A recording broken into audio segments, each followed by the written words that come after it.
Selamat sore semuanya. Selamat sore.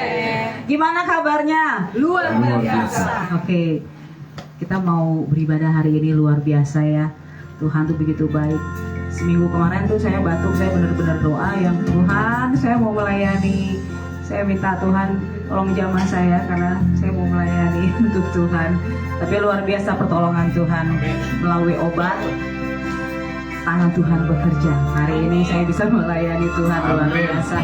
Saya juga melihat wajah-wajah yang begitu cerah, pada sehat semua. Semuanya diberkati Tuhan dengan kelimpahan. Haleluya. Kita mau mempersiapkan hati kita bersyukur hari ini Tuhan masih mengizinkan setiap kita untuk kita boleh memuji menyembah Tuhan Yesus kita Allah yang hidup. Kita tundukkan kepala, kita mengambil saat teduh, kita mau mempersiapkan hati, pikiran dan seluruh kehidupan kita untuk kita boleh memuji menyembah Tuhan Yesus.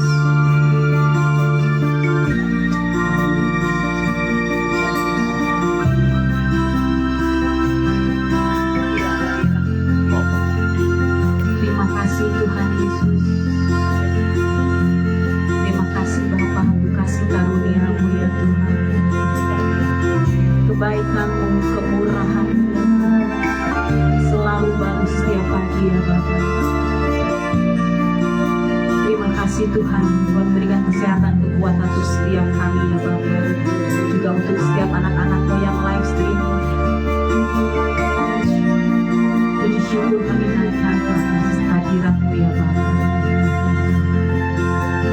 Kami mengucap syukur ya Tuhan bahwa pada hari ini kami mau memuji menyembah Kau. Kami mau beribadah Tuhan Yesus. Tuhan yang mengampuni segala dosa dan kesalahan setiap kami ya Bapa. Pilih hati kami Yesus yang paling dalam. Biarlah hati kami, mata kami, mulut kami, seluruh kehidupan kami boleh hanya tertuju untuk Tuhan Yesus. Untuk bungkus dengan kuasa darah Yesus seluruh ruangan ini ya Bapa. Terlebih seluruh anak-anak-Mu di tempat ini, juga untuk yang live streaming. Kami yakin dan percaya kami pulang membawa berkat-berkat yang akan disampaikan nanti oleh hamba. Terima kasih Yesus. Terima kasih Bapa. Kami siap beribadah. Biarlah puji-pujian dan penyembahan kami boleh menjadi dupa yang harum, yang menyenangkan hati-Mu ya Yesus. Di dalam nama Tuhan Yesus kami berdoa dan mengucap syukur.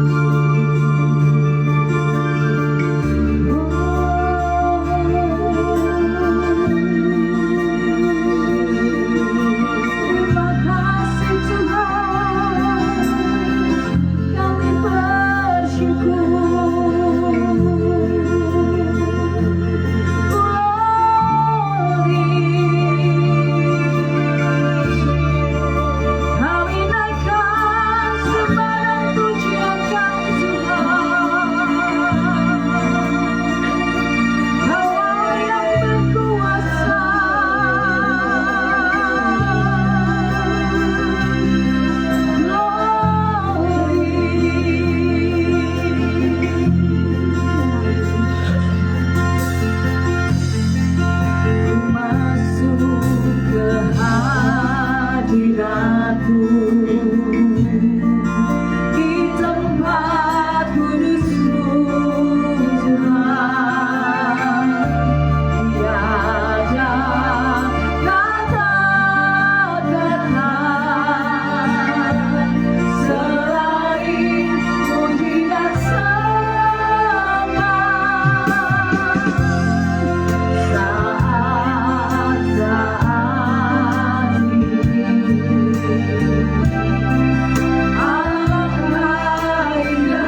kehidupan kami hanya ke dalam tangan-Mu ya Bapa.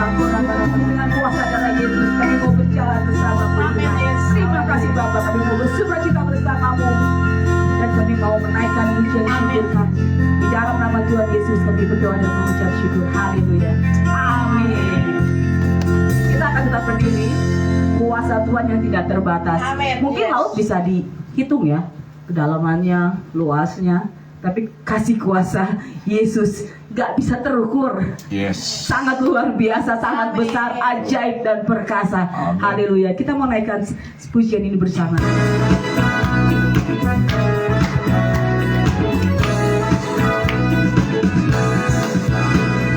Tiada terukur besar kasih setiamu Tuhan.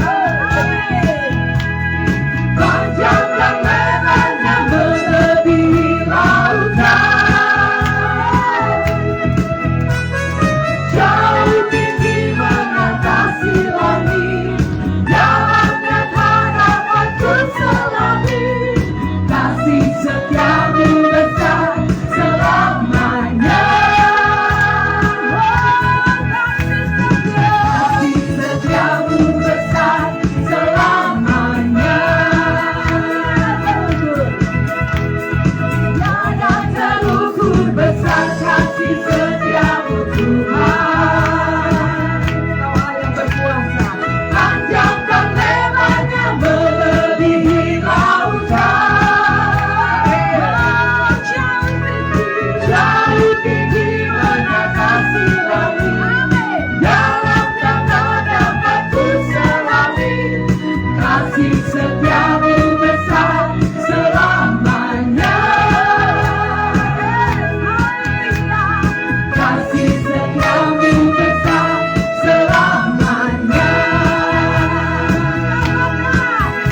Dia lahir untuk kami, untuk Amin. kita. Luar biasa ya. Haleluya. Dia mati buat kita. Dia bangkit buat siapa? Kita. Amin. Nggak ada suaranya.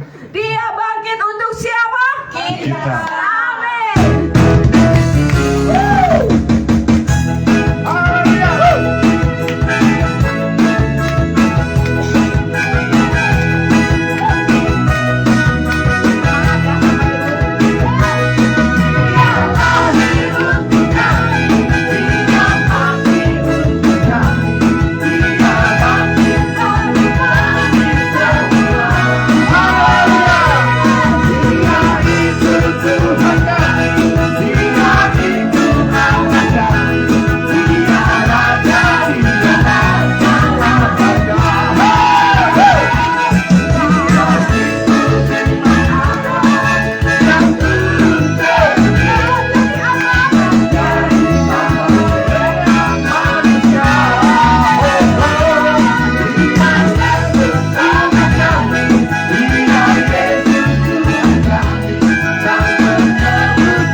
Haleluya.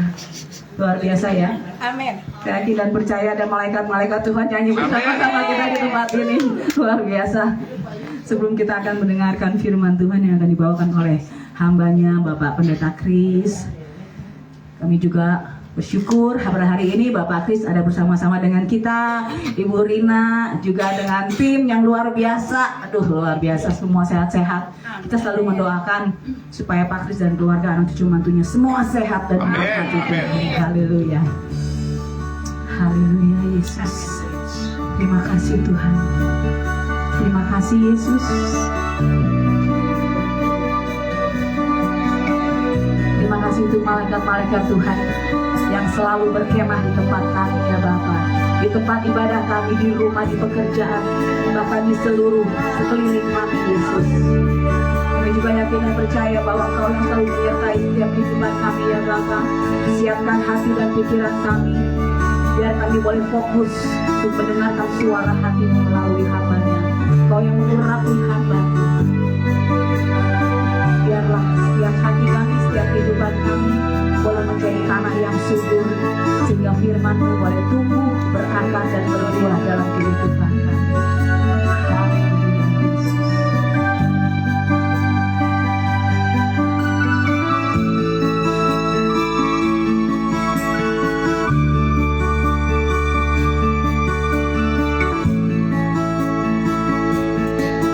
Yesus Tuhan, mulialah nama-Nya. Yesus Allahku besarnya, dahulu sekarang dan sampai selamanya. Kasih-Nya tak pernah berubah. Yesus Tuhan, mulialah nama-Nya. Yesus Allahku besar kuasa-Nya, dahulu sekarang dan sampai selamanya. Kuasa-Nya tak pernah berubah.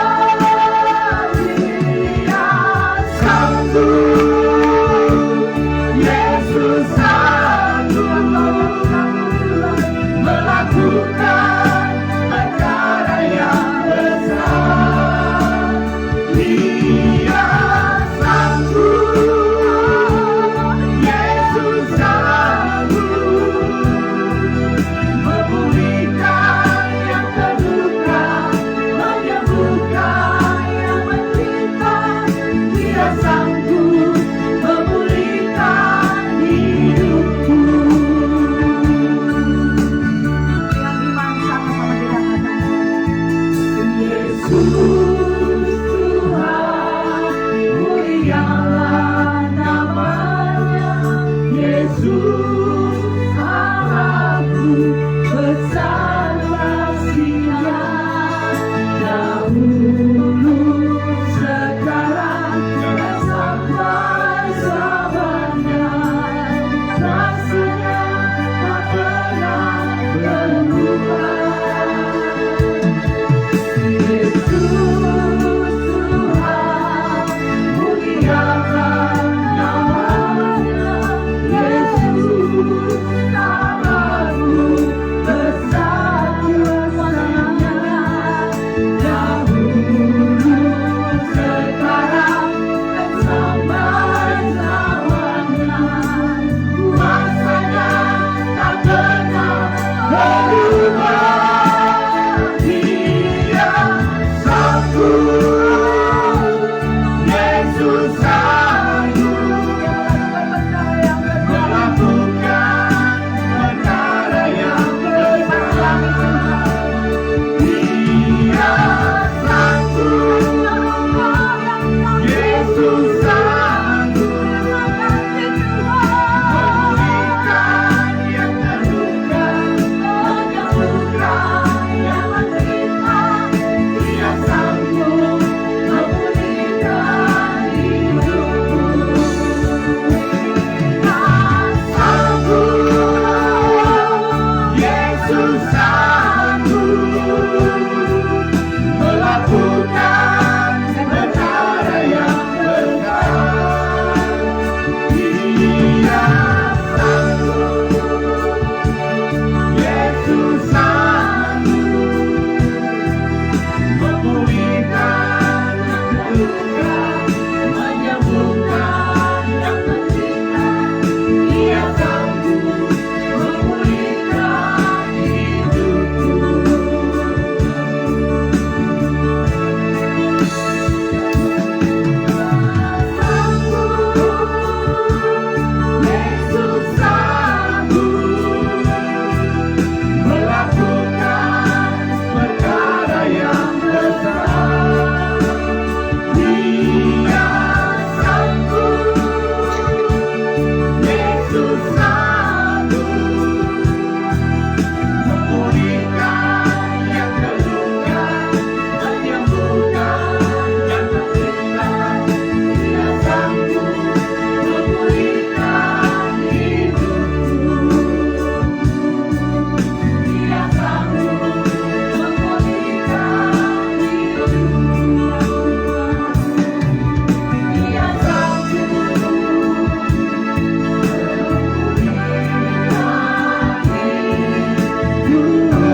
boleh berkumpul bersama, beribadah di tempat ini, meninggikan nama-Mu Tuhan, memuji dan menyembah Engkau. Dan sekarang tiba saatnya bagi kami untuk mendengarkan sebagian daripada firman-Mu. Kuduskan hati kami masing-masing, ampuni segala dosa kesalahan hamba, sehingga kami hamba layak untuk menyampaikan firman ini, sehingga firman ini mudah dicerna dan dapat menjadi rema di dalam kehidupan kami. Terima kasih Bapa untuk firman-Mu pada malam hari ini. Hanya di dalam nama Tuhan Yesus Kristus kami hendak mendengarkan firman ini. Haleluya. Amin. Amin. Shalom. Salam. Selamat malam semuanya. Malam. Maaf minggu lalu jadi batal janji saya ya. Karena tanggal 20 kemarin saya dapat undangan. Tapi bukan pelantikan. Undangan perkawinan ya. Yang nggak bisa dihindarkan karena itu sudah diundang hampir 2 bulan yang lalu kali ya. Jadi saya hampir lupa. Nah, saudara, saya yakin kita semua yang ada di sini sudah menerima Tuhan Yesus sebagai satu-satunya Tuhan dan Juru Selamat. Amin. Amin. Atau mungkin masih ada yang belum menerima? Tidak ada ya. Mungkin ada yang sudah menerima 10 tahun lalu atau mungkin baru 2 tahun. Saya katakan lamanya saudara menjadi Kristen itu tidak begitu penting. Kenapa? Yang terpenting adalah tanyakan kepada diri saudara sendiri apakah Tuhan Yesus yang saudara terima itu masih ada di dalam hati saudara atau tidak? Atau dia sudah meninggalkan saudara tetapi saudara tidak menyadarinya. Nah, inilah yang harus kita koreksi diri kita sendiri, tanyakan kepada diri kita masing-masing. Selain itu, pernahkah saudara terpikir bahwa kata-kata hadirat Tuhan itu sering diucapkan oleh WL, pendeta, di dalam setiap ibadah? Tadi juga diucapkan ya, pada waktu doa pembukaan, juga pada waktu juga doa pembukaan di sini, bahkan di dalam lagu pun juga banyak kata-kata hadirat Tuhan. Kenapa? Kalau tidak penting, ya pasti juga tidak diucapkan ya. Kadang-kadang WL juga mengucapkan, saya undang jemaat bangkit berdiri, tetap di dalam hadirat Tuhan, atau duduk pun disuruh tetap dalam hadirat Tuhan. Ya, pendeta juga sering berbicara bahwa khususnya di dalam KKR, ya kesembuhan, itu juga sering berkata, saya rasakan hadirat Tuhan yang begitu kuat di tempat ini. Amin. Ya, jadi bagi mereka yang ada pergumulan, yang ada kesusahan dan sebagai sakit penyakit, berdoalah. Ya, karena adanya hadirat Tuhan yang begitu kuat, saya yakin akan dijamah oleh Tuhan. Amin. Jadi memang hadirat Tuhan itu sangat penting di dalam setiap ibadah. Amin. Tanpa hadirnya hadirat Tuhan, ibadah itu akan hambar. Iya. Ya, kita akan pulang dari ibadah tidak mendapatkan sesuatu dari ibadah ini. Ya. Dan juga dengan hadirnya hadirat Tuhan, maka damai sejahtera, sukacita juga turut hadir di dalam gereja itu. Amin. Gereja tanpa adanya sukacita, itu orang tidak akan tertarik untuk bersekutu di dalam gereja itu. Apalagi kalau yang ada di dalamnya itu hanya gontok-gontokan jemaat sama jemaat, pendeta dengan jemaat pun sering terjadi. Ya, jadi siapa yang tertarik untuk ikut bersekutu di dalam sebuah gereja itu? Kisah yang pernah saya alami di Batam pada waktu hendak melakukan KKR di sana, itu kira-kira 1 kilometer sebelum sampai lokasi KKR menjelang tikungan, itu kendaraan macet sekali. Saya pikir kok banyak sekali kendaraan nih, nggak sari-sarinya begini. Ya, Batam kan biasanya nggak pernah macet. Apa ini orang pada mau ke KKR? Saya pikir begitu. Ternyata semakin kita mendekati tikungan, oh arahnya beda. Dia mau nonton sirkus, nggak tahunya. Ya, jadi saudara bayangkan, mereka rela untuk mengantri dan mengantri lagi pada waktu beli karcis, pada waktu bayar. Kenapa? Karena mereka pasti merasakan atau mengharapkan akan memperoleh sukacita setelah pertunjukan sirkus selesai. Jadi antrian dan uang yang dikeluarkan itu tidak begitu masalah. Nah, kalau di gereja seperti saya katakan yang ada hanya gontok-gontokan, ya, jadi semuanya tidak ada sukacita, nyanyi asal bicara saja tapi semua hatinya kesal. Nah, itu tidak akan mendapatkan apa-apa dari Tuhan, ya.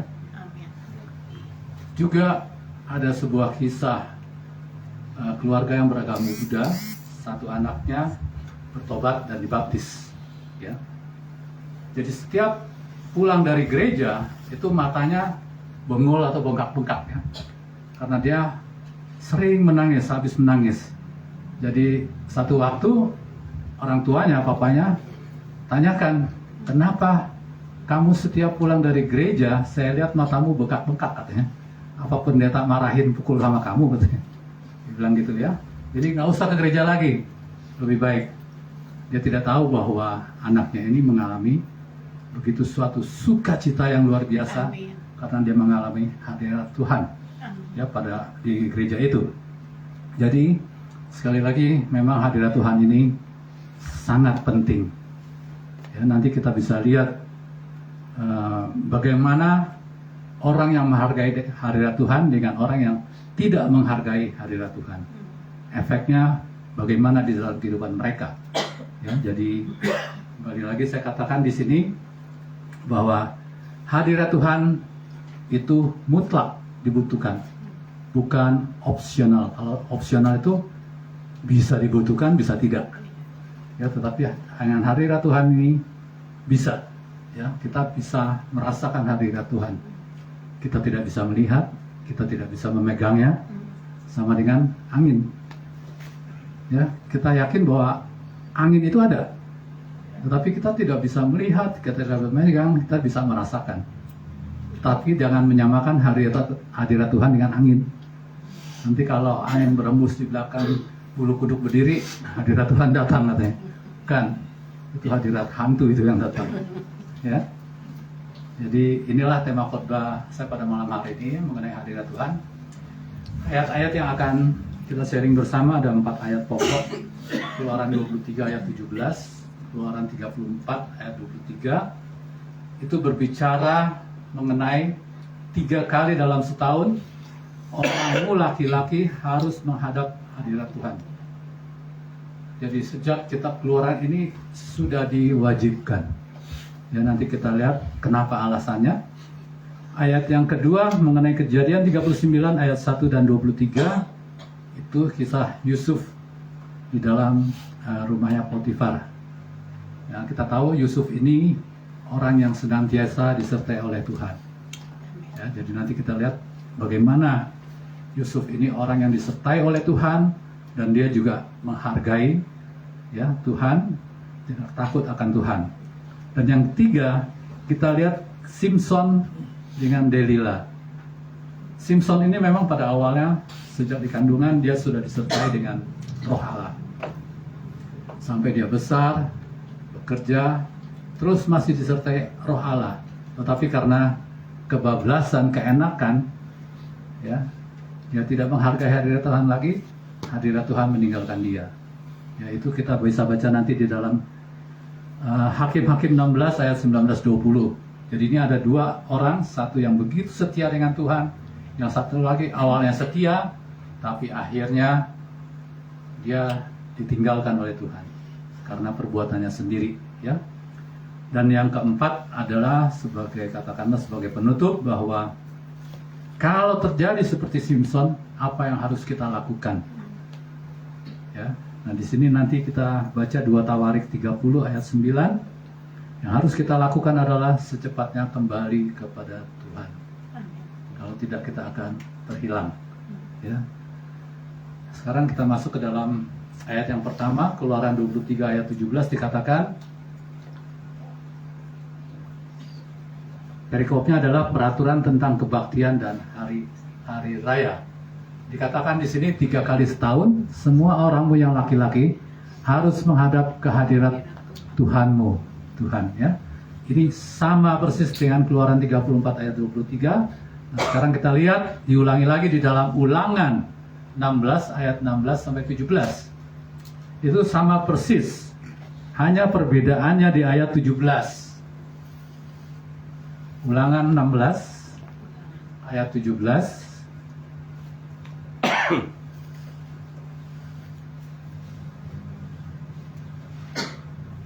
Atau kita baca dari awal ya supaya tidak membingungkan. Ulangan 16-17. Tetapi masing-masing dengan sekedar, oh ini yang ayat 17, ayat 16 dulu. 3 kali setahun setiap orang laki-laki di antaramu harus menghadap hadirat Tuhan. Sama dengan keluaran tadi. Allahmu ke tempat yang akan dipilihnya ya. Nah ayat yang ini yang sebelumnya sama dengan keluaran 34 ayat 23. Sekarang ulangan 16 ayat 17. Nah ini yang ada kata-kata tambahan ya. Jangan, jadi bukan hanya menghadap hadirat Tuhan saja, tetapi masing-masing dengan sekedar persembahan sesuai dengan berkat yang diberikan kepadamu oleh Tuhan Allahmu. Jadi sebetulnya kalau kita memberikan persembahan kepada Tuhan itu bukan uang kita. Di sini dikatakan adalah sesuai dengan berkat yang diberikan kepadamu oleh Tuhan Allahmu. Jadi sebetulnya yang kita berikan adalah uang Tuhan sendiri. Karena kita diberikan lebih dulu, baru kita memberikan persembahan, ya. Jadi juga di sini sekedar persembahan ini mau kita garis bawahi, bukan berarti di sini ala kadarnya, seperti kita memberikan kepada pengemis atau pengamen, ya seenaknya kita, semuanya kita, tidak, ya, melainkan kita harus memberikan sesuai dengan apa yang kita terima daripada Tuhan. Jadi saya kasih contoh, misalnya gaji kita 4 juta sebulan, kita memberikan persembahan 5.000, setelah itu gaji kita naik jadi 6 juta, tetap persembahan 5.000. Terus dikasih tahu minggu depan ada 2 kali persembahan, ada 2 kali kolekta umum dan untuk Natal. Sebelum ke gereja tukerin dulu 5.000-an dengan 2.000-an 2, 1.000-an 1. 2 kali kolekta bukannya naik, turun malah persembahannya jadi 4.000. Ini namanya orang pelit, ya. Padahal tadi sudah dikatakan bahwa uang itu atau berkat itu kita terima dari Tuhan lebih dahulu, ya. Jadi janganlah menjadi orang pelit. Sebab apa? Di dalam 1 Korintus 6 ayat 10 dikatakan, saya bacakan aja biar cepat ya, bahwa pencuri, orang kikir, orang pelit, pemabuk, pemfitnah dan penipu tidak akan mendapat bagian dalam kerajaan Allah. Seolah-olah kita lihat sepele ya, pelit. Ya kita bisa aja alasan memang nggak ada duit dan sebagainya, atau ada butuh ini dan sebagainya. Tetapi firman Tuhan katakan bahwa orang pelit itu tidak ada mendapat bagian dalam kerajaan Allah. Jadi kalau ada orang Kristen yang pelit, perlu dipertanyakan kekristenannya. Di sini nggak ada ya, di Jakarta banyak.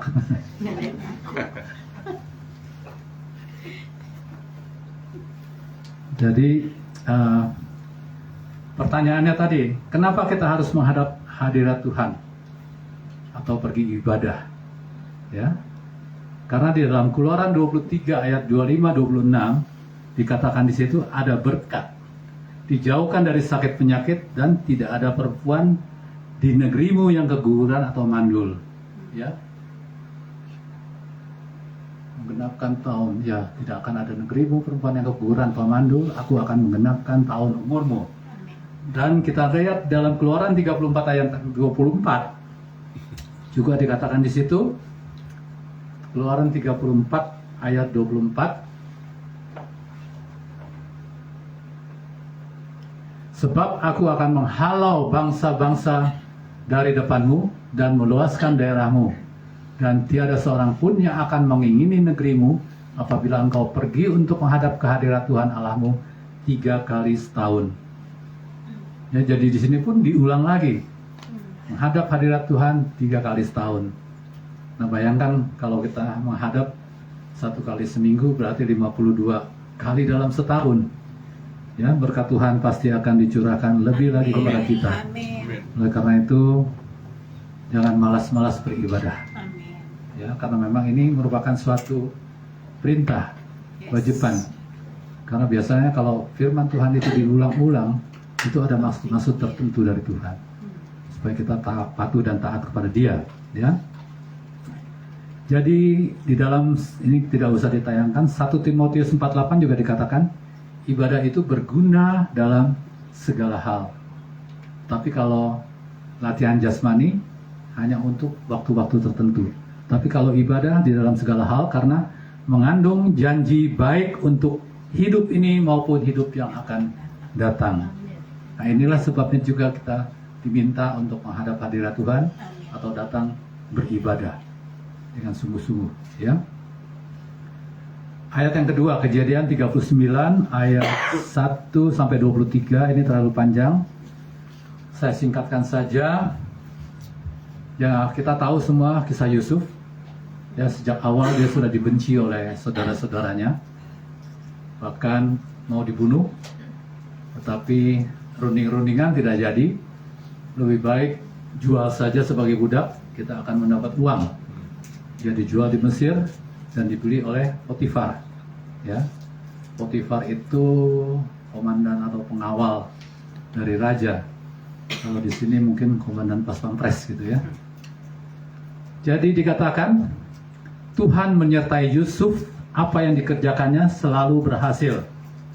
Jadi saudara bisa baca aja nanti ini di ayat 2 dan 23. Setelah Potifar melihat itu, maka dia mendapat kasih tuannya dan diberi kuasa atas rumahnya dan segala miliknya, kecuali istrinya. Ya. Sejak itu Tuhan pun memberkati rumah dan ladang orang Mesir itu karena Yusuf. Ini saudara nanti bisa baca di ayat 4 dan 5. Jadi sangat luar biasa sekali. Walaupun terhadap seseorang macam Potifar yang tidak kenal Tuhan, tetapi karena dia menaruh perhatian, memberi kasih kepada Yusuf, memberi kepercayaan pada Yusuf yang begitu besar, maka berkat Tuhan pun dicurahkan pada Potifar. Ya, jadi itulah kita harus benar-benar mengasihi tanpa pilih. Ya, Tuhan juga pasti melihat hati kita dan seperti dikatakan di ayat ini bahwa Tuhan membalas, memberikan berkatnya kepada Potifar. Ya. Terus kita juga tahu bahwa Potifar dia sangat tertarik, ya, dia birahi kepada Yusuf karena Yusuf itu ganteng, katanya manis sikapnya. Nah, di ayat 7 dan 12 sampai-sampai istri Potifar itu berkata, "Hai cowok, mari tidur sama aku yuk," katanya. Kalau sekarang mungkin cewek-cewek ini, cowok godain aku dong. Kalau Potifar langsung to the point, ya, diajak tidur. Tapi Yusuf menolak. "Aku tidak akan hianati suamimu, Potifar, dan aku tidak akan berbuat dosa terhadap Tuhan Allahku." Jadi Yusuf sangat menghargai sekali hadirat Tuhan. Sebelumnya kita sudah tahu bahwa dia disertai senantiasa oleh Tuhan dan apa yang dikerjakannya berhasil. Ya.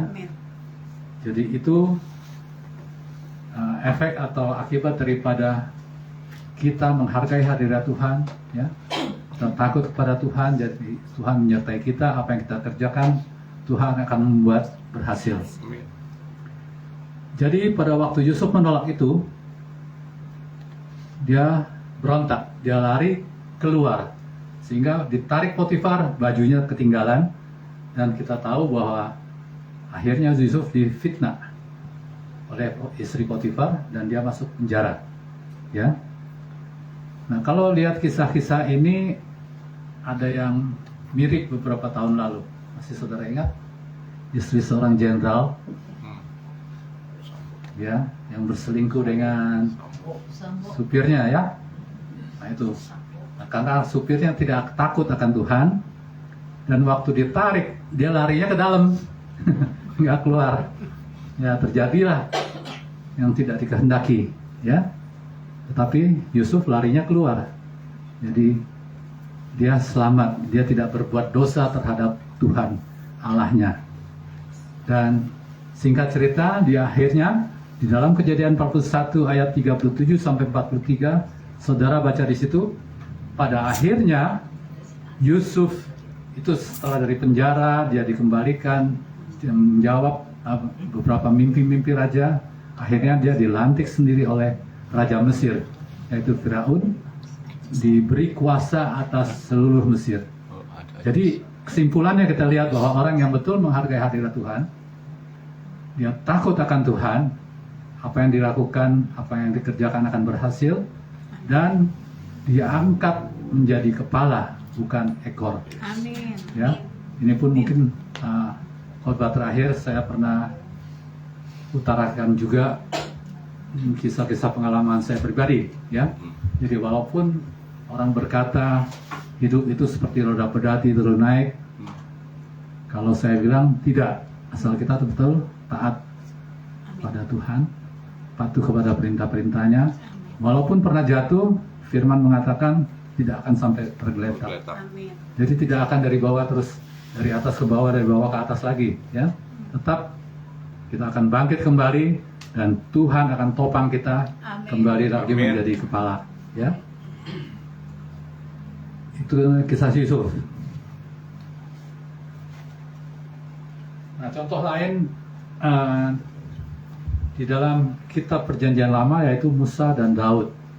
Kedua nabi ini juga sangat menghargai sekali hadirat Tuhan. Sampai-sampai dikatakan bahwa kalau Tuhan tidak menyertai dia tidak akan melangkah, tidak akan berbuat apa-apa. Itu kita bisa lihat, dicatat saja di dalam Keluaran 33, perikopnya Musa meminta penyertaan Tuhan di gurun. Kita baca ayat 15, Keluaran 33 ayat 15.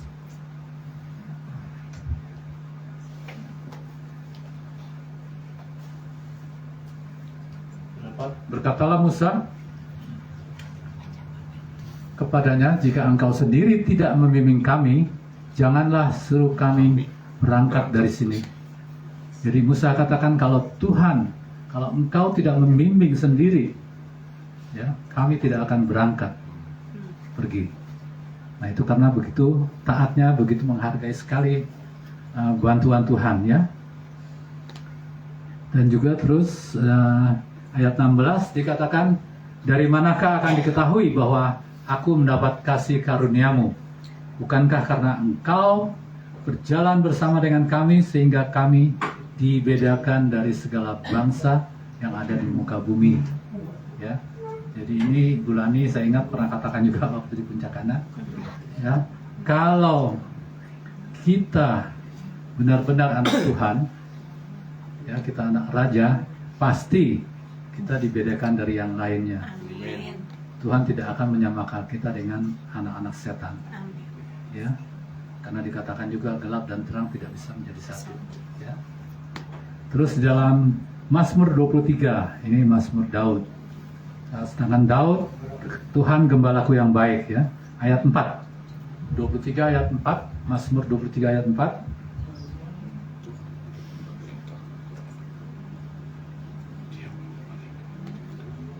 Mazmur 23 ayat 4.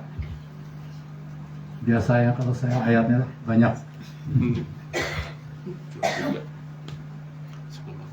Supaya kalau pulang dari sini penuh dengan ayat, mabuk dengan ayat. Mazmur 23 ayat 4. Sekalipun aku berjalan dalam lembah kekelaman, aku tidak takut bahaya, sebab engkau besertaku. Gadamu dan tongkatmu itulah yang menghidupi. Jadi Daud pun berkata kalau Tuhan senantiasa beserta dengan dia tidak akan takut. Amin. Walaupun berjalan di dalam lembah kekelaman, walaupun dia mengalami badai, ya. Jadi kita lihat Musa dan Daud ini, dia sangat dekat sekali dengan Tuhan. Dia sangat menghargai hadirat Tuhan dan dia tidak akan bertindak melangkah tanpa penyertaan Tuhan. Amin. Oleh karena itu kita patut contoh, ya, kelakuan tindakan ini. Jadi kalau kita merencanakan segala sesuatu di dalam kehidupan kita, baik itu di pekerjaan, ibadah atau pelayanan dan sebagainya, ya kita harus menyertakan Tuhan. Dalam gagal baru ikut sertakan Tuhan, ya itu terbalik. Buang-buang waktu, lebih baik kita sudah ada rancangan, kita ikutkan serta Tuhan di dalam rancangan kita, supaya rancangan kita itu berhasil. Mungkin masih ada yang bingung juga bagaimana caranya kita mengundang hadirat Tuhan supaya hadir. Walaupun saya katakan tadi di setiap ibadah pasti WL pendeta bilang saya rasakan hadirat Tuhan. Ya mungkin ada jemaat lain bertanya, bagaimana bisa tiba-tiba hadirat Tuhan datang? Ya. Nah, kalau kita kembali ke katakanlah zaman-zaman perjanjian lama, itu mereka yang masih menyembah batu dan sebagainya itu kan banyak. Jadi mereka mengundang hadirat Tuhan itu dengan macam-macam, membaca mantra, ya, dengan teriak-teriak, jingkrak-jingkrak dan sebagainya. Bahkan ada juga yang melukai tubuhnya. Nah, kita juga kalau yang dulu masih ada film-film kolosal, kita juga sering lihat gitu kan. Ya, mereka mengundang hadirat Tuhan itu dengan menari-nari, berteriak-teriak, ya, jadi supaya hadirat Tuhan datang. Apakah betul demikian? Kalau kita lihat kisah Nabi Elia dan Nabi Baal, enggak, ya, itu tidak benar.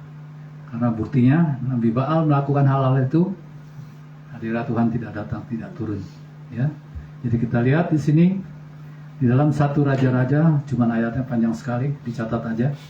1 Raja-Raja 18 ayat 26 sampai 39. Di sini kisah mengenai Nabi Elia dengan nabi-nabi Baal. Ya, Nabi Elia menantang nabi-nabi Baal supaya hadirat Tuhan Allahnya itu, jadi Allahnya itu diundang datang untuk membakar korban-korban bakaran yang telah disediakan.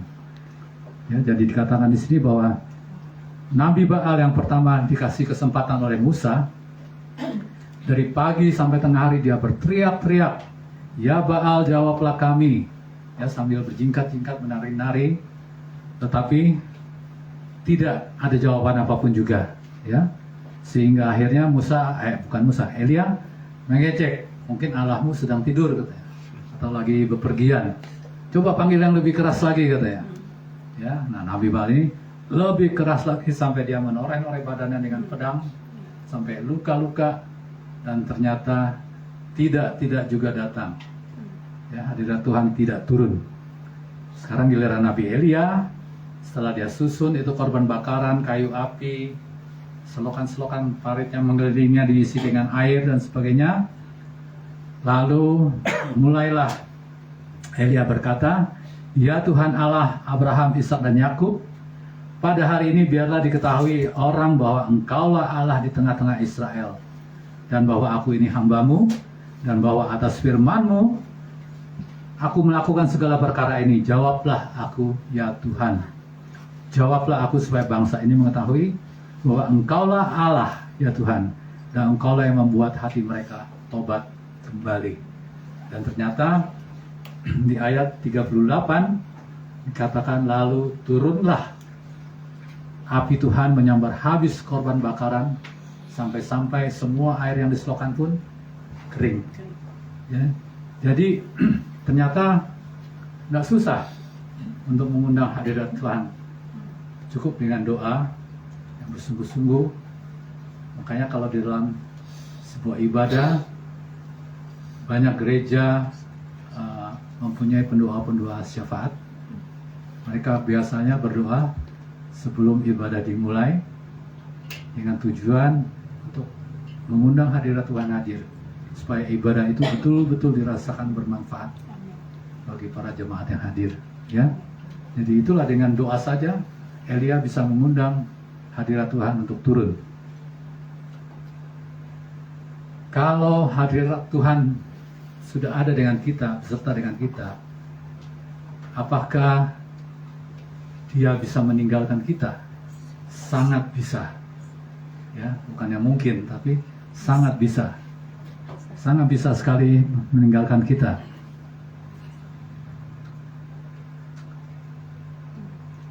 Bisa terjadi, andai kata kita tidak menghargai lagi, kita mengabaikan hadirat Tuhan, kita kerjakan apa yang kita mau kerjakan, kita tidak peduli lagi sama Tuhan, itu lama-lama kepekaan kita itu semakin berkurang.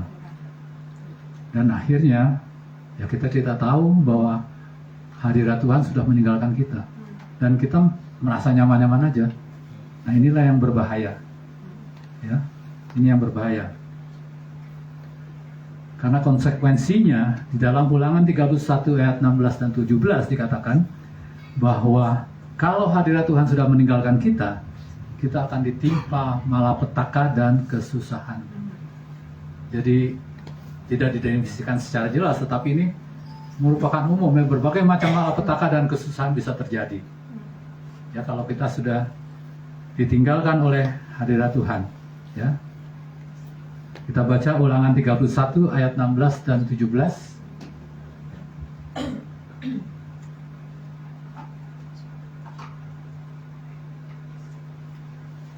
Ulangan 31 ayat 16 dan 17. 16-17, ya. Tuhan berfirman kepada Musa, ketahuilah, engkau akan mendapat perhentian bersama-sama dengan nenek moyangmu, dan bangsa ini akan bangkit dan berzina dengan mengikuti Allah asing yang ada di negeri kemana mereka akan masuk. Mereka akan meninggalkan aku dan mengingkari perjanjianku yang kuikat dengan mereka. Ayat ke-17. Jadi di sini kita menyembah ilah-ilah lain. Ya, jadi kita tidak menyembah kepada Tuhan Yesus. Dan pada waktu itu murkaku akan bernyala-nyala terhadap mereka. Aku akan meninggalkan mereka dan menyembunyikan wajahku terhadap mereka, sehingga mereka termakan habis dan banyak kali ditimpa malapetaka serta kesusahan. Maka pada waktu itu mereka akan berkata, bukankah malapetaka itu menimpa kita? Oleh sebab Allah kita tidak ada di tengah-tengah kita lagi. Ya, jadi mereka menyadari bahwa pada akhirnya bahwa malapetaka terjadi karena Tuhan, hadirat Tuhan sudah tidak ada di tengah-tengah mereka lagi. Jadi sangat mungkin sekali ya hadirat Tuhan itu meninggalkan kita. Nah, contohnya kita lihat Simson dengan Delila. Ini di dalam Hakim-Hakim 16 ayat 19 sampai 20. Hakim-Hakim 16 ayat 19 sampai 20.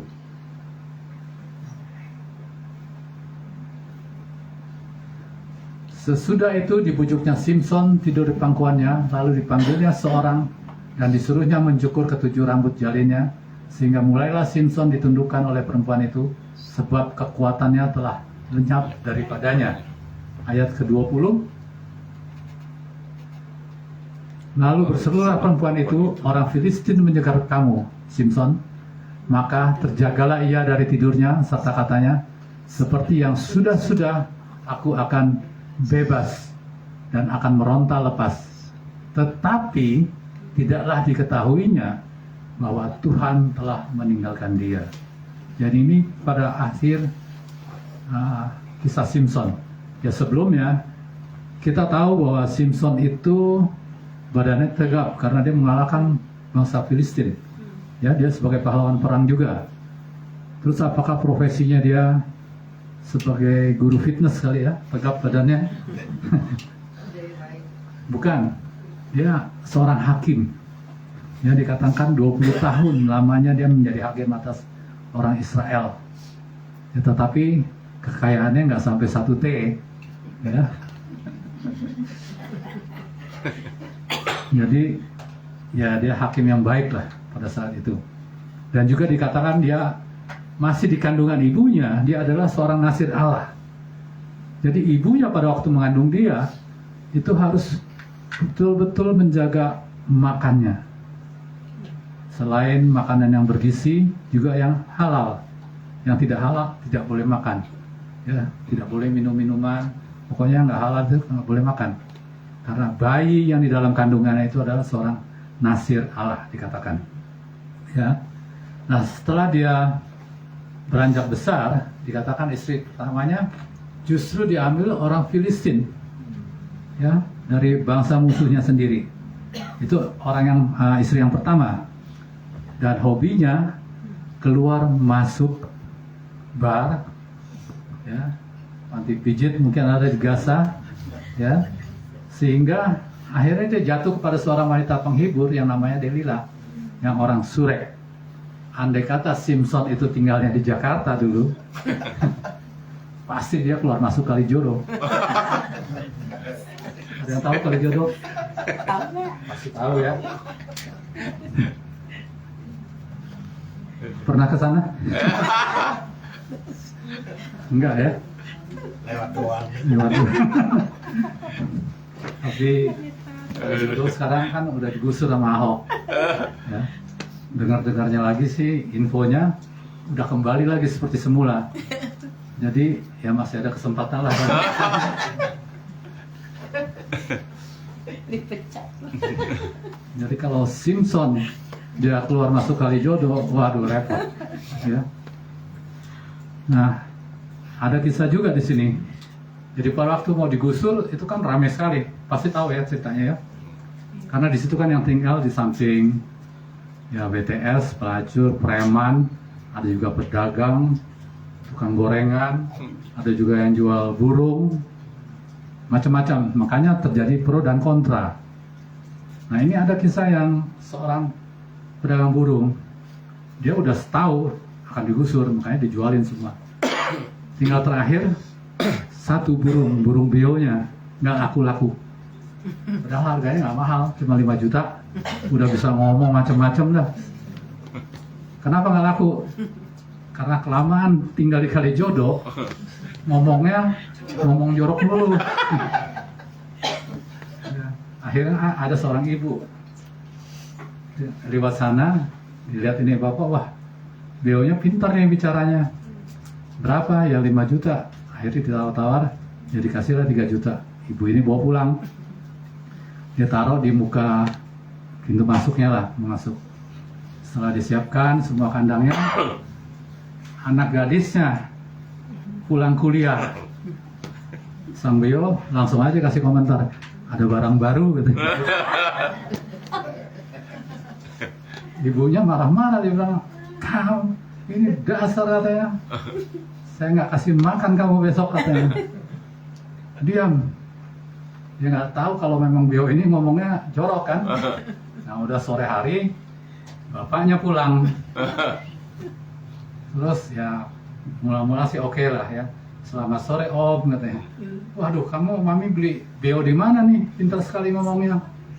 Iya tadi lewat di sana tuh, dia nggak bilang sih. Terus bilang bisa ngomong apa aja. Banyak sekali bicaranya. Baru dia bilang begitu, dia deketin beonya. Ini beonya rupanya baru sadar. Ketemu lagi om di sini.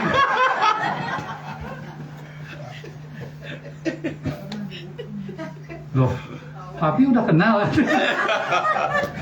Kok beonya bilang begitu katanya. Wah, jangan-jangan nih papi sering kesana nih katanya. Terus beonya out, langganan lama.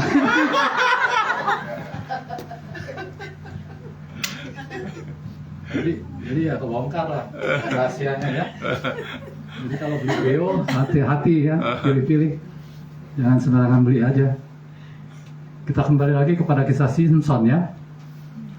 Jadi ya sebelum ayat ini kita tahu bahwa Simpson selalu diincar oleh orang Filistin, ingin ditangkap, dipenjarakan. Dan Delila adalah orang yang dibayar orang Filistin untuk membujuk, mengetahui kelemahannya Simpson. Makanya tadi di ayat yang kita baca 19:27, nah itulah rambutnya itulah yang cukur. Sebelumnya Simpson udah berapa kali bohongin terus. Ya bohongin beginilah yang harus, ternyata Delila sudah lakukan, orang Filistin datang, dengan mudahnya dia berontak, lepas lagi katanya. Nah itulah yang dikerjakan oleh Simpson dengan katakan dengan main-main, akhirnya menjadi kebiasaan dan dia tidak menyadari Ya, jadi dia tidak menghargai hadirat Tuhan, dia pakai untuk hal-hal yang tidak baik. Ya, sehingga akhirnya dikatakan di ayat 20, ya, sebab kekuatannya, ayat 20 tadi dikatakan, tetapi tidaklah diketahuinya bahwa Tuhan telah meninggalkan dia. Jadi dia tidak ketahui. Terus apakah betul konsekuensinya yang seperti kita baca sebelumnya? Akan mengalami malapetaka dan kesusahan. Ya. Nah, mari kita lihat.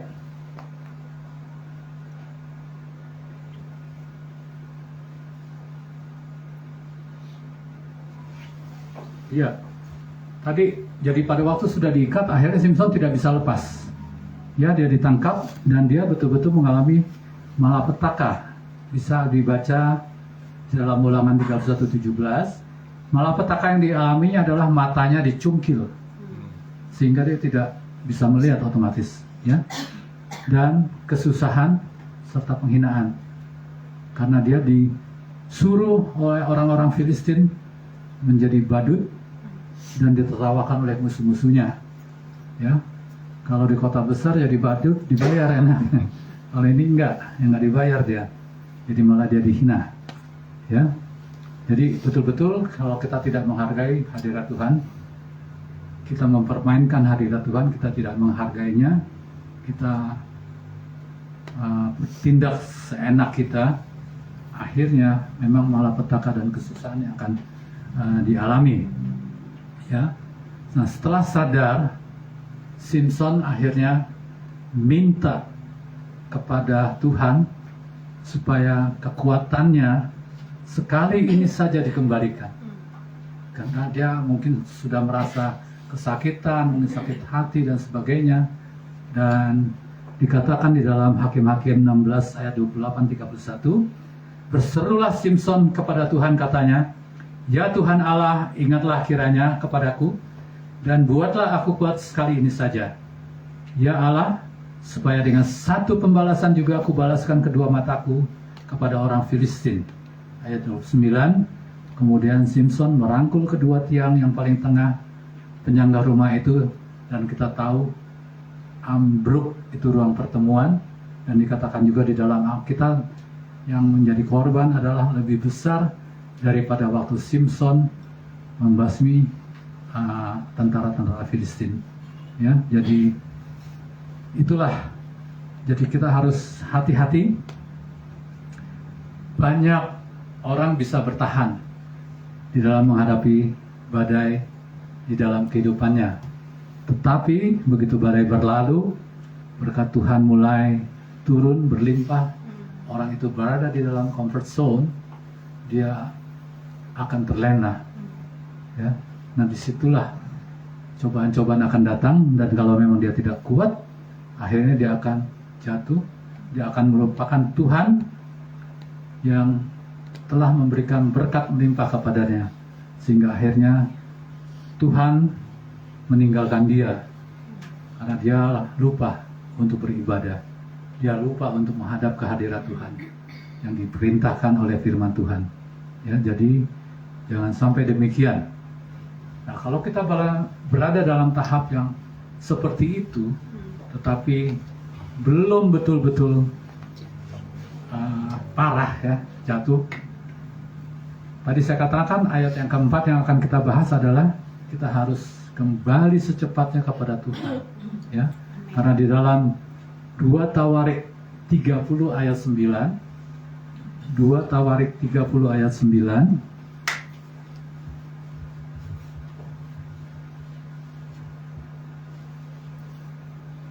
jadi kalau kita sudah rasakan bahwa hadirat Tuhan sudah tidak menyertai kita, apa yang kita lakukan selalu salah, selalu gagal.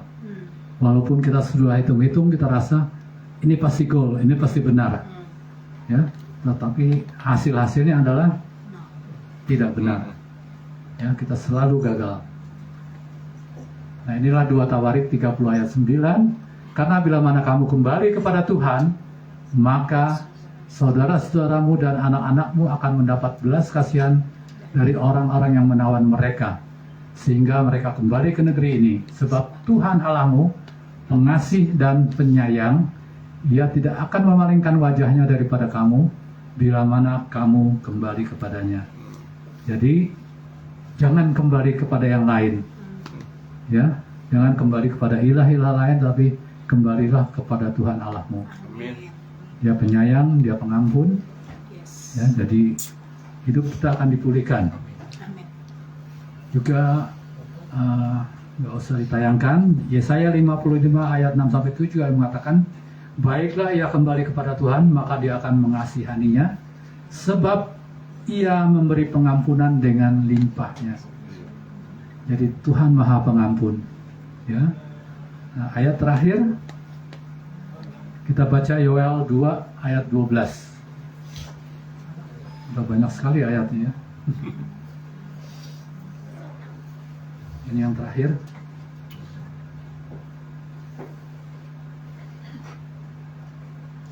Ayat berapa? Yoel 2 ayat berapa tadi?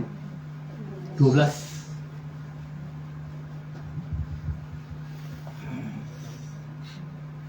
Tetapi sekarang juga demikianlah firman Tuhan. Berbaliklah kepadaku dengan segenap hatimu, dengan berpuasa, dengan menangis, dan dengan mengadu. Saya ada sebuah contoh dalam Alkitab mengenai Daud. Daud ditegur oleh Nabi Nathan. Ya, Tuhan menegur Daud melalui Nabi Nathan bahwa Daud bersalah mengambil istri Uria sebagai istrinya.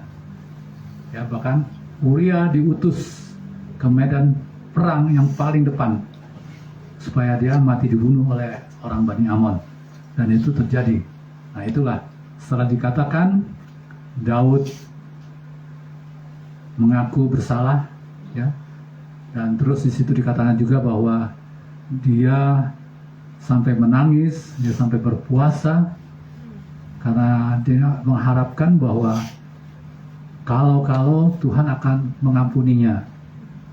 Karena dikatakan oleh Tuhan bahwa anaknya yang dia dapat daripada istrinya Uria itu akan sakit dan mati. Ya, jadi makanya dia berpuasa dengan sungguh-sungguh, mengunci dirinya, ya, bahkan dia dikatakan tidur di lantai dengan mengharapkan pengampunan kasihan Tuhan. Tapi apa yang terjadi? Ternyata apa yang Tuhan katakan tidak bisa ditarik kembali. Anaknya mati. Ya. Jadi itulah, kalau kita berbuat salah, kita berbalik kembali kepada Tuhan, Tuhan akan mengampuni. Tetapi ada konsekuensinya juga. Ya, kita akan mendapat kesusahan daripada apa yang telah kita perbuat sebelumnya. Ini berlawanan dengan Saul.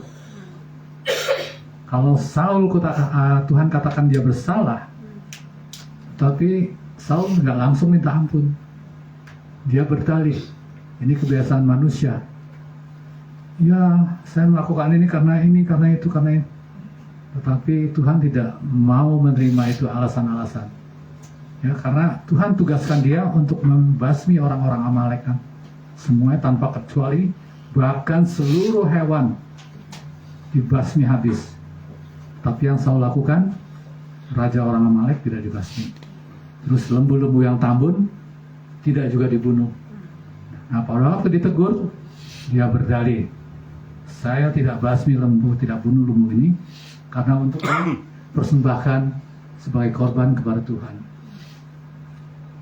Jadi di dalam Alkitab juga kita pernah baca bahwa Tuhan pernah berkata bahwa aku sudah muak dengan korban bakaranmu. Ya, saya juga pernah membawakan, mungkin ada 3M, ya, mendengarkan atau melakukan, dan pokoknya itu khotbah lumayan bagus. Jadi Tuhan katakan di situ, mendengarkan itu lebih baik daripada korban bakaranmu. Jadi Tuhan tidak menghendaki korban bakaran kita kalau kita tidak dengar firman Tuhan. Karena buat apa? Tuhan juga tahu korban itu ya asal aja kita berikan, tapi tidak dengan sungguh-sungguh kita memberikan korban, ya. Jadi tadi ayat yang terakhir,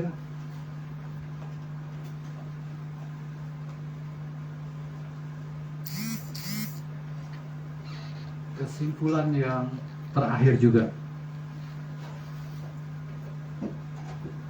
Kita sudah tahu tadi kalau dengan adanya kehadiran Tuhan, hadirat Tuhan hadir, maka akan membawa suatu perubahan dari negatif menjadi positif. Dan demikian juga kita melihat kehadiran Tuhan di hari terakhirnya di Golgota. Ya, pada waktu dia disalib dan di situ dia menyerahkan nyawanya. Dikatakan juga di dalam Alkitab bahwa bait suci terbelah dua dari atas sampai bawah, terjadi gempa bumi, ya, kuburan-kuburan terbuka dan banyak orang kudus yang telah meninggal bangkit. Itu nanti saudara bisa baca dalam Matius 27 sampai 28, ya. Terus pada hari ketiga juga terjadi gempa bumi. Setelah itu, ya, mengawali kebangkitannya.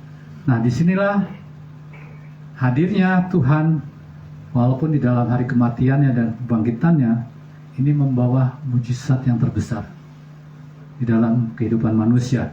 Dan juga ini adalah suatu karya Allah yang terbesar di dalam sejarah manusia, di mana kuasa setan dikalahkan, ya. Dosa-dosa manusia telah ditebus sehingga manusia itu berhak untuk masuk ke dalam kerajaan surga. Amin. Amin. Sekian khotbah ini kita akhiri dengan menyanyikan sebuah lagu. Saat indah, ya. Saat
hadirat-Mu yang terutama dalam kehidupan kami ya Bapa.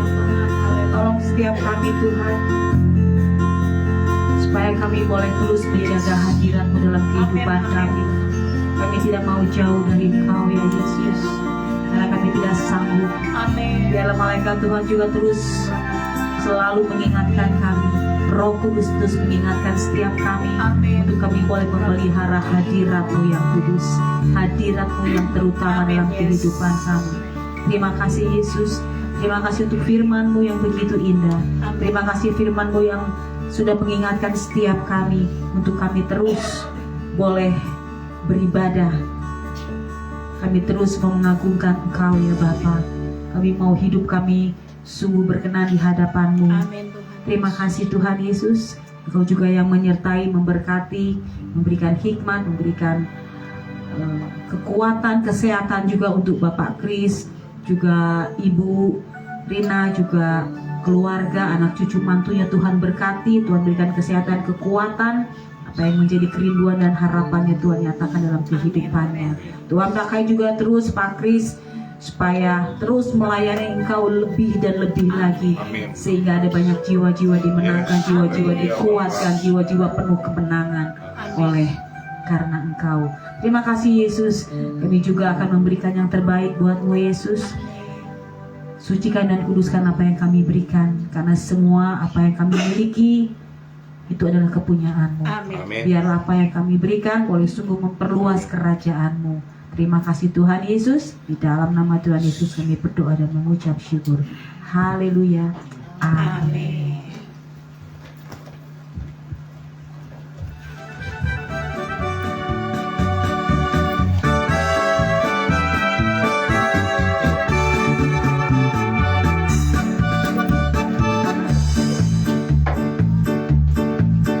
Kalau zaman ini lalu pada hari kiamat, kalau sangkakala Allah bunyilah, kalau para tebusannya berkeliling tatanya, kalau namaku dipanggil ku ada. Kalau bunyi sangkakala, kalau bunyi sangkakala, kalau bunyi sangkakala, kalau bunyi sangkakala ku ada. Kalau zaman ini lalu pada hari kiamat, kalau sangkakala Allah bunyilah, kalau para tebusannya berkeliling tatanya, kalau namaku dipanggil ku ada. Kalau bunyi sangkakala, kalau bunyi sangkakala, kalau bunyi sangkakala, kalau bunyi sangkakala ku ada. Kalau bunyi sangkakala, kalau bunyi sangkakala, kalau bunyi sangkakala, kalau bunyi sangkakala ku ada. Kalau zaman ini lalu pada hari kiamat, kalau sangkakala Allah bunyilah, kalau para tebusannya berkeliling tatanya, kalau namaku dipanggil ku ada. Kalau bunyi sangkakala, kalau bunyi sangkakala, kalau bunyi sangkakala, kalau bunyi sangkakala ku ada. Kalau bunyi sangkakala, kalau bunyi sangkakala, kalau bunyi sangkakala, kalau bunyi sangkakala ku ada. Kalau bunyi sangkakala, kalau bunyi sangkakala, kalau bunyi sangkakala ku ada. Amin. Kalau bunyi sangkakala, kita mau setiap nama kita ada ya. Haleluya ya. Amin. Jangan ada yang tertinggal di sini. Semua kita terangkat di surga bersama-sama Tuhan Yesus. Saya minta untuk Ibu Heni untuk doa syafaat untuk bangsa dan negara, untuk GKKI Penabur, juga untuk seluruh pelayanan kita. Haleluya.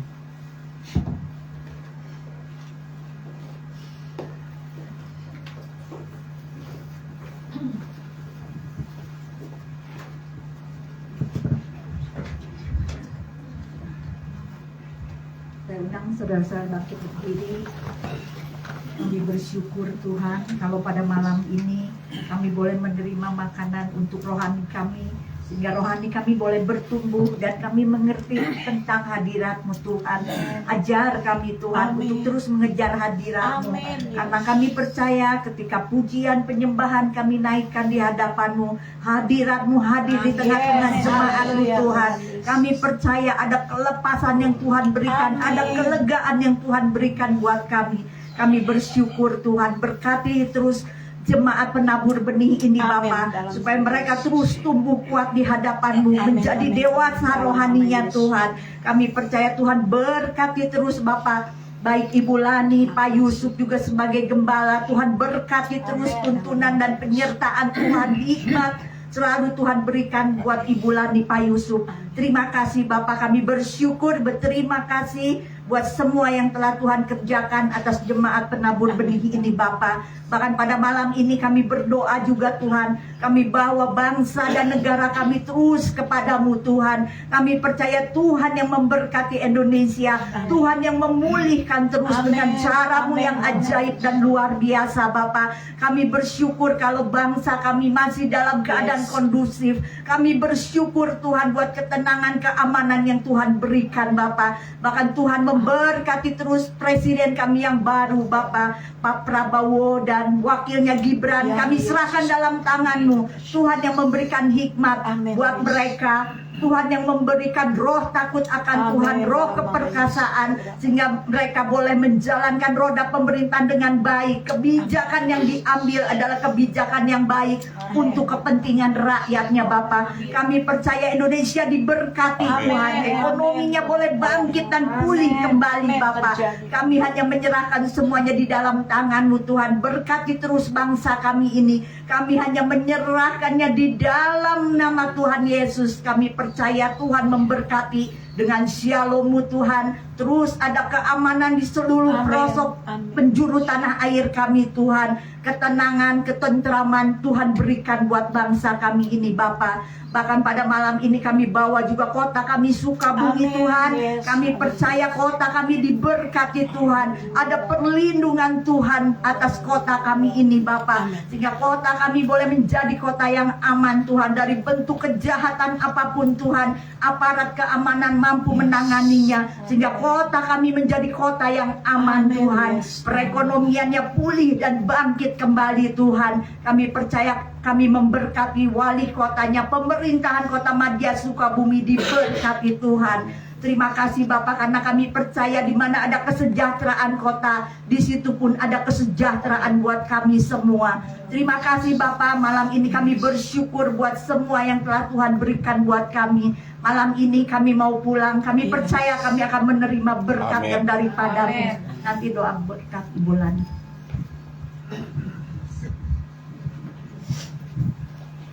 Mari saudara kita mengangkat kedua tangan kita. Bapa, di dalam nama Tuhan Yesus kami mengucap syukur dan berterima kasih karena Tuhan hadir di tempat ini mengurapi, memberkati setiap kami. Bapa di surga, terimalah ucapan syukur kami pada hari ini Tuhan dengan ibadah kami. Kami percaya hadirat-Mu membawa pemulihan, hadirat-Mu membawa kesembuhan, hadirat-Mu membawa kemenangan, kelepasan, kelegaan terjadi di dalam nama Tuhan Yesus. Terima kasih Bapa, kami percaya Bapak Pendeta Kris, Ibu Rina, keluarga diberkati Tuhan, dipakai Tuhan dahsyat dalam kemuliaan-Mu.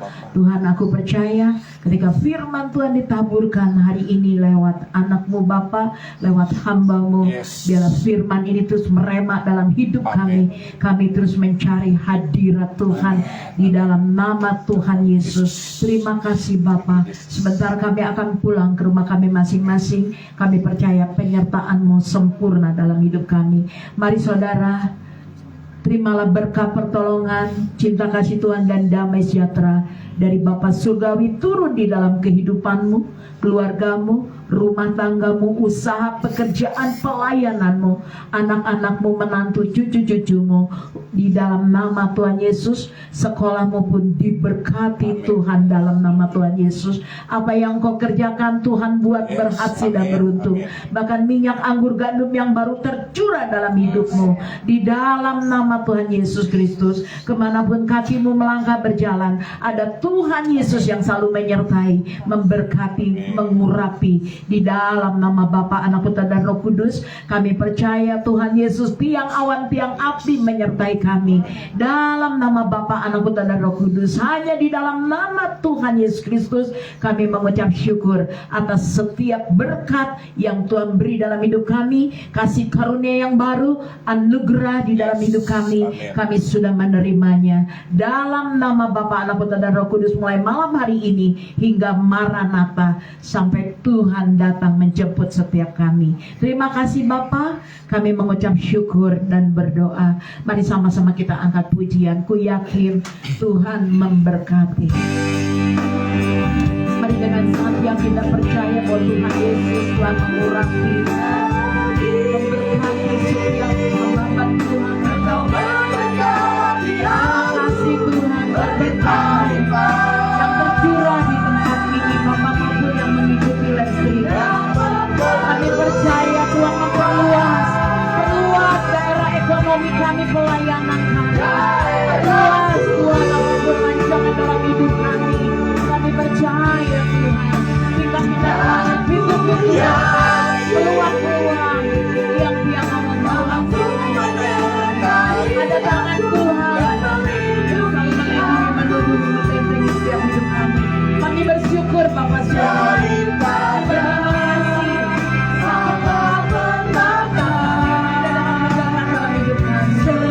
Aku percaya itu Tuhan di dalam nama Tuhan Yesus.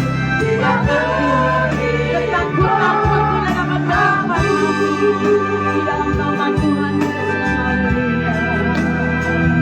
Haleluya. Ketakutan, amin.